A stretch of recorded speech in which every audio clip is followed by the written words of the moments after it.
Okay, let's dive into this.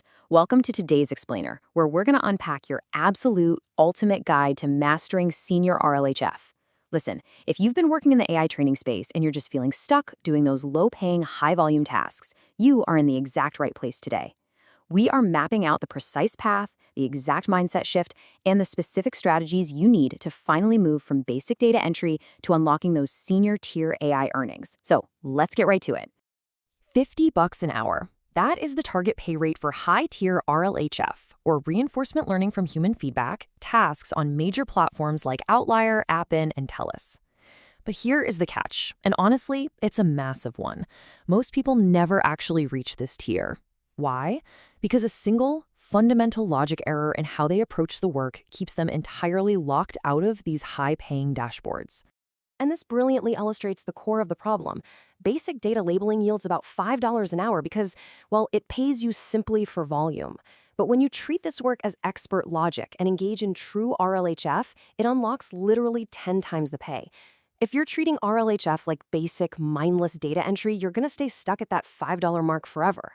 You're getting paid for your expert logic here, not your clicking speed. Section 1. Labeling versus RLHF, a paradigm shift. To make this kind of jump in income, we really need a complete paradigm shift in how we look at AI training. Traditional labeling asks incredibly simple questions, like, is this a cat or a dog? It's essentially mindless button clicking. RLHF, on the other hand, asks a fundamentally different, way more complex question. Which model followed the complex logic of the prompt better? This requires a deep analytical mindset. You aren't just categorizing simple data anymore. You're actively evaluating the intricate logic and reasoning capabilities of highly advanced AI models.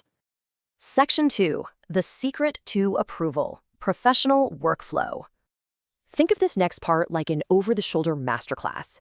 To succeed, you absolutely must follow a very specific, rigorous evaluation workflow. Step 1.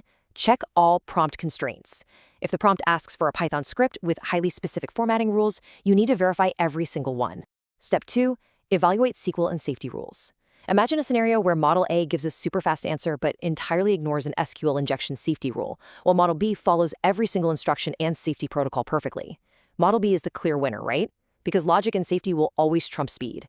Finally, Step 3. Write a professional reasoning justification. In RLHF, you can't just click a button to say Model B is better. You must type out exactly why.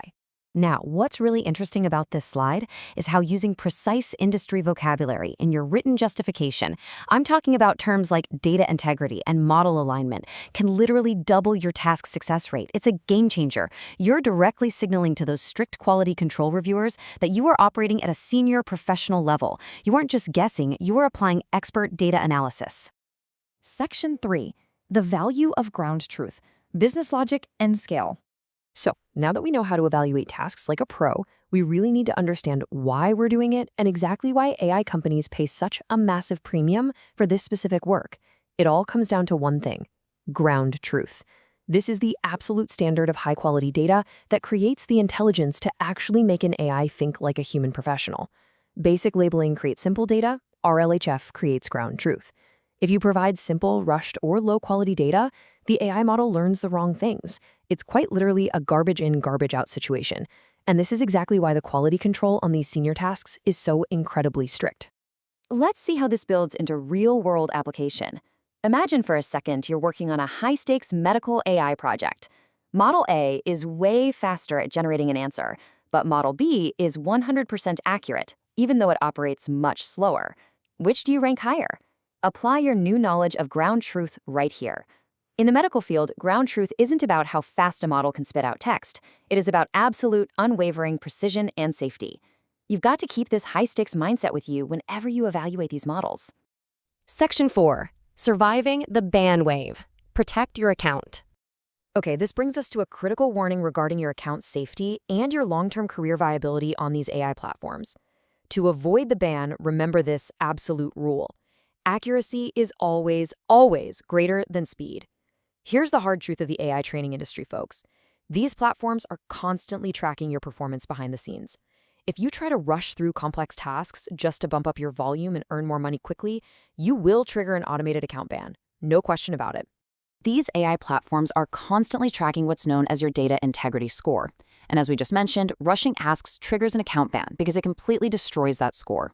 Senior professionals, the ones actually keeping those $50 an hour tasks, they always prioritize accuracy over speed. Your data integrity score is essentially your entire career on these platforms. Furthermore, to maintain that top tier, you've got to continuously upgrade your technical skills. Many senior tasks will require you to understand things like ETL pipelines, meaning how data is extracted, transformed, and loaded, and verify SQL database queries. If you don't possess those skills quite yet, that is your immediate next step for professional growth. I want to conclude today's explainer by leaving you with a bit of a provocative logic check to solve on your own. If an AI model provides a completely factually correct answer, but it outright ignores a strict formatting constraint, like do not use bullet points, how should you rate its instruction-following score? I really want you to think about this. Apply the strict logic of a senior data professional that we've discussed today. Does factual accuracy override a direct negative constraint? How does that impact the overall model alignment? Take this analytical mindset with you into your very next task. Prioritize your data integrity above all else, and go start claiming the high-tier pay you absolutely deserve.